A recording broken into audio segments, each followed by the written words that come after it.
Lalu pertanyaan yang kedua tentang masalah hukum di akhirat, itu hukum apa yang diterapkan oleh Allah? Bapak Ibu, mengapa sih di dunia kita diajarkan hukum syariat? Mengapa? Itu sebagai pembelajaran kita nanti di akhirat bagaimana. Sebetulnya nasib kita di akhirat itu bisa dibaca ketika kita bernasib di dunia.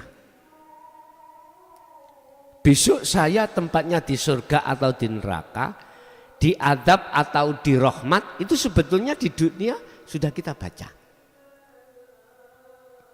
Sebetulnya sudah kita lihat. Terus barometernya di mana?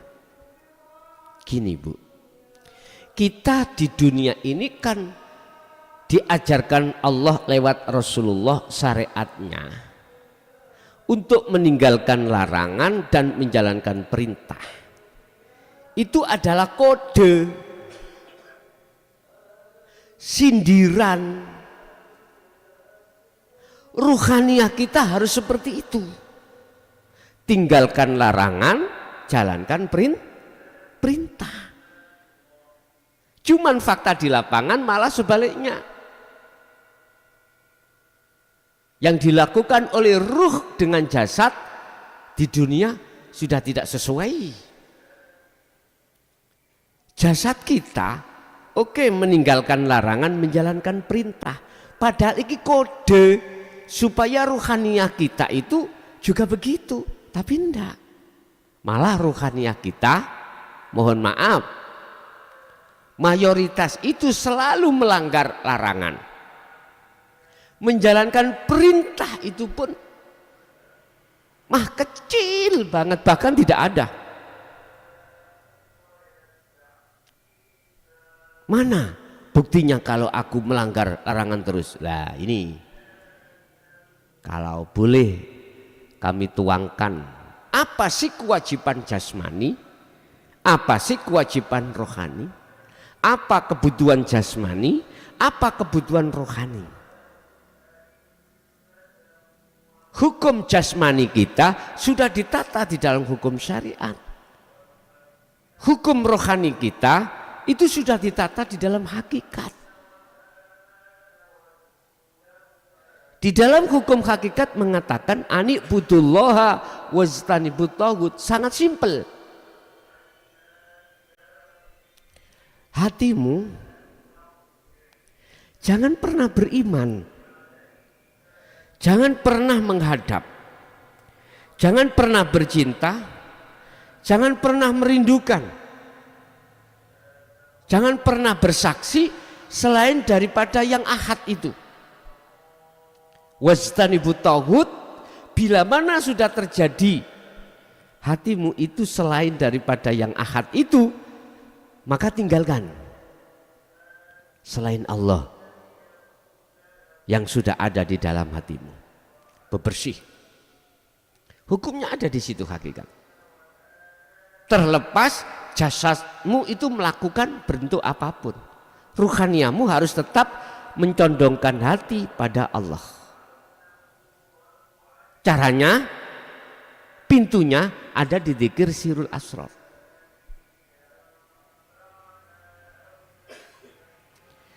Ketika saat saya lihat di lapangan dunia masyarakat tidak seperti itu.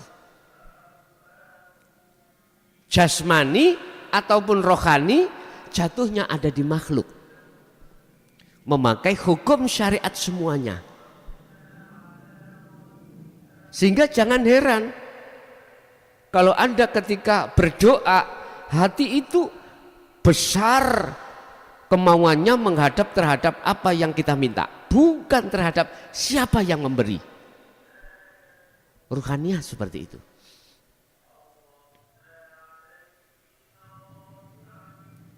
Terus apa yang dibutuhkan?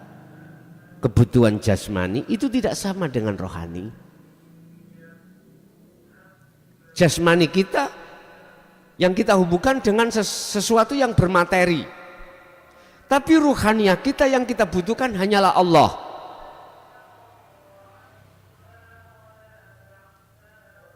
Nah, ketika saat kita di dunia loh Pak ya,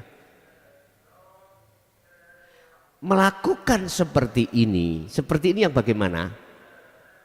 Ruhaniyah dengan jasmaniyah jatuhnya terhadap makhluk, terhadap duniawiyah selain Allah, maka di akhirat pun Anda akan berhukum seperti itu.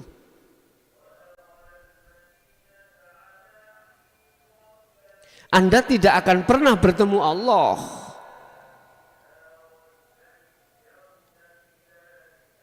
Nggak bisa kau bertemu Allah. Lah terus kita ditaruh mana? Manakala tidak bertemu Allah, suka-suka Allah dah. Diletakkan mana kau? Yang jelas kau tidak akan pernah bisa sampai bertemu Allah.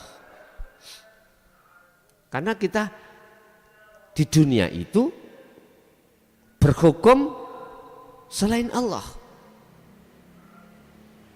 Kita keluar dari hukum hakikat, artinya tidak mau masuk dalam hukum hakikat. Berarti tumpuan ruhaniyah kita, hati kita terhadap dunia. Hal ini telah diterangkan Allah di dalam surah Al-Baqarah ayat 257. Di situ Allah katakan walladzina kafaru auliya'uhumut taghut. Bagi mereka orang-orang yang ingkar terhadap hukum hakikat, dia jadikan selain Allah sebagai imam, sebagai tumpuan. Dia jadikan selain Allah yang di dalam ayat itu disebut at-taghut, selain Allah itu sebagai tumpuan kita, yang kita harapkan, kita rindukan, kita cintai, macam-macam. At-taghut.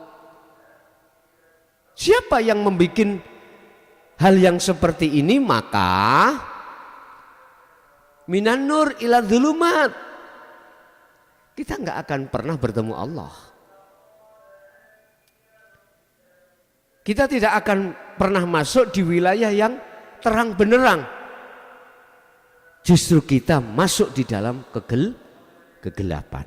Sampai kapan? Selama-lamanya. Berarti kita memakai hukum di akhirat itu nanti, baik syariat, ya lebih-lebih kita itu jasmani dengan rohani. Tapi berhubung rohani itu kita tidak ada hukum hakikat ketika saat di dunia, maka Anda tidak akan bisa bertemu Allah. Yes.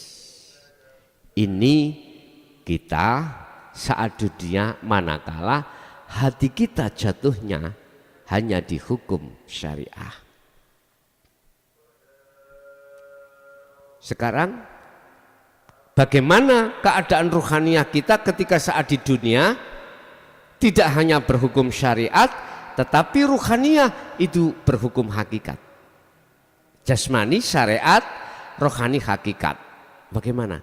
Ya otomatis if'alu asyari'ata bil haqiqati ila ma'rifatillah. Inilah yang dimaksud Rasulullah, sallu kama ra'aitumuni usolli. Barang siapa saat di dunia sudah bertemu Allah, maka di akhirat pun pasti akan bertemu Allah. Karena dia di dunia tidak hanya jasmani memakai hukum syariat, tapi ruhani memakai hukum hakikat.